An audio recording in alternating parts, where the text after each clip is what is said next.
comment l'Afrique peut-elle justement d'abord planifier ses stratégies au plan interne et être sûr de ne pas être instrumentalisé. Je prends un exemple. Vous savez, le grand siège de l'UA en Éthiopie, le système informatique qui a été mis en place, c'était pour espionner les pays africains. Avant un sommet, quand vous partez là-bas, la Chine est au courant de tout.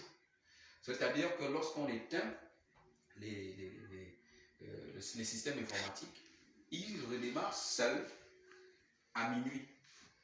Et à 5 heures, tout ce que vous avez écrit, saisi, même les films porno que les gens regardent dans les vidéos, dans les bureaux, partent là-bas en Chine.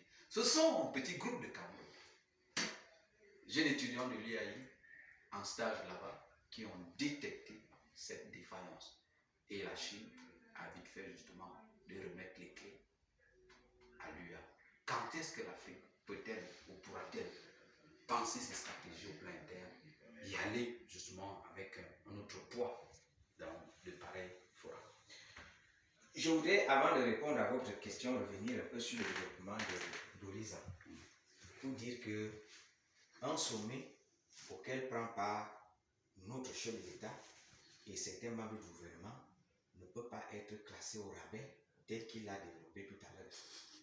Je voudrais un peu je voudrais lui donner une posture du président Paul Biya lors de ce sommet.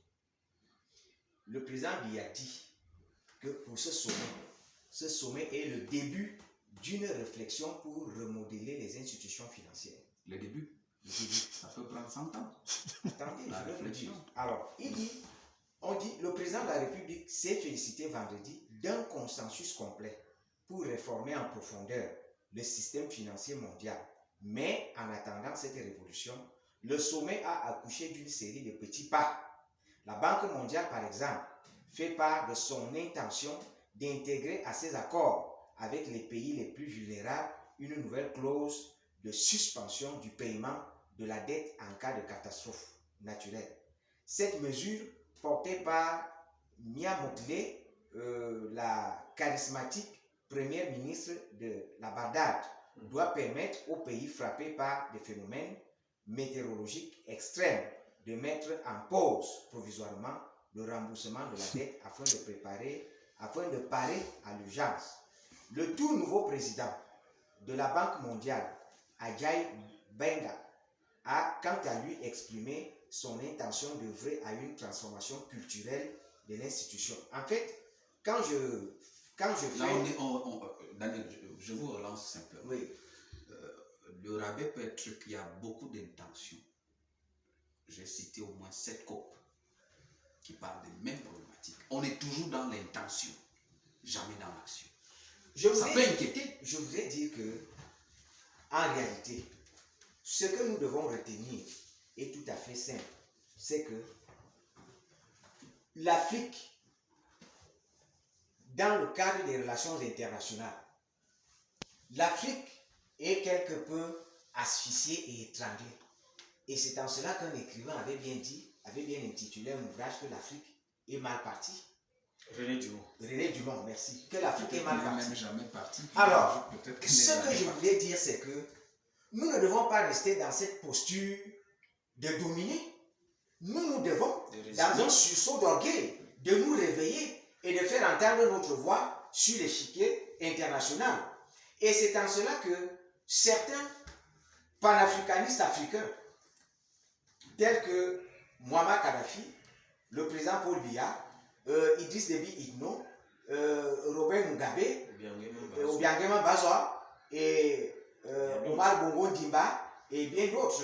On avait le président Houphouët-Boigny, paix à son âme, et son successeur, Henri Konan Bédié. Ils ont voulu, ces grandes figures africaines ont voulu mettre sur pied un regroupement africain où, dans ce regroupement, les Africains devaient être habiles, aptes et proactifs à résoudre leurs problèmes, à apporter des éléments de solution à leurs problèmes, à développer l'Afrique en créant une monnaie unique. Et vous savez que si l'Afrique venait à s'organiser en son sein pour être autonome et indépendant, l'Europe s'effacerait tranquillement.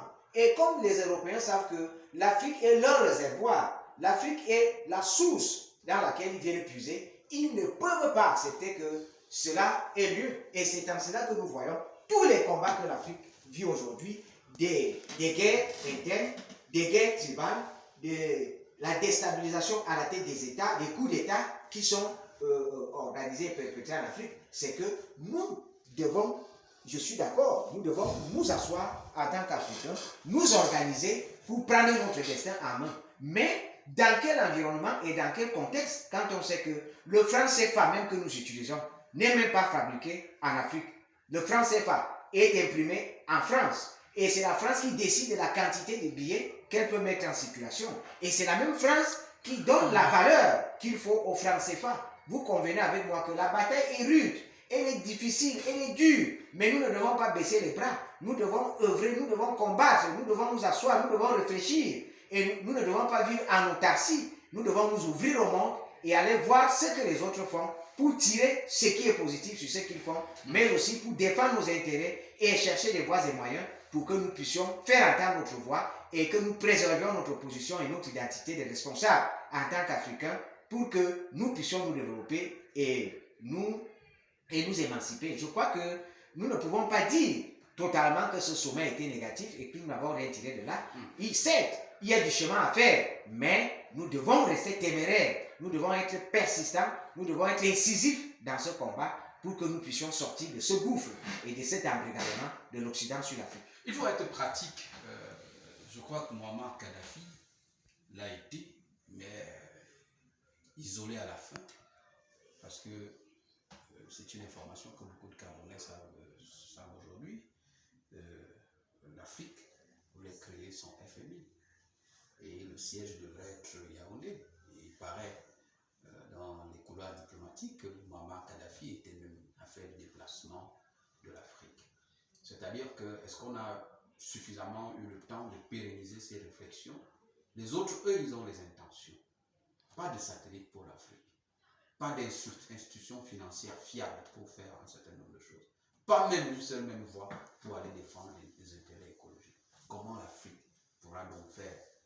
Est-ce que c'est la simple présence dans ces forats qui va nous aider alors qu'il faut attaquer les secteurs dans lesquels on est vulnérable, la finance, c'est-à-dire la monnaie, la technologie, les satellites et bien d'autres?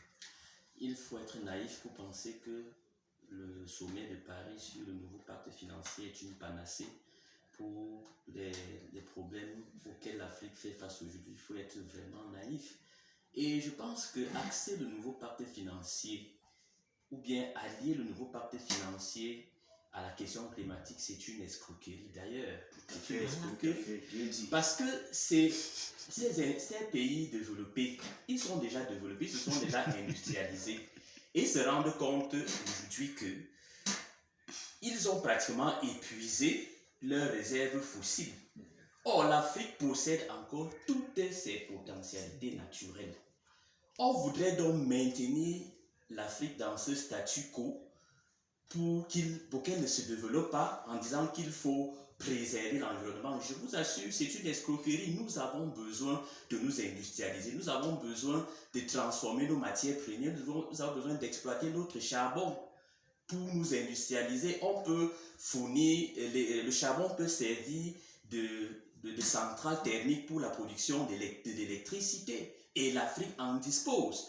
Donc, réduire le nouveau pacte financier ou bien relier le nouveau pacte financier à la question climatique, c'est un peu essayer de nous maintenir, nous Africains. Non, la question climatique faisait partie des différents points qui étaient... Tout à fait, oui, il y a la question de la dette et la question du changement climatique. Mais vous savez que la question fondamentale, c'est celle du changement climatique pour ce sommet de Paris. Donc, les pays africains gagneraient à avoir des dirigeants patriotes, des dirigeants nationalistes qui vont défendre les intérêts de l'Afrique, pas en se conformant à l'agenda des pays développés. Parce que... Voilà, Elvis, puisque c'est le temps, on va...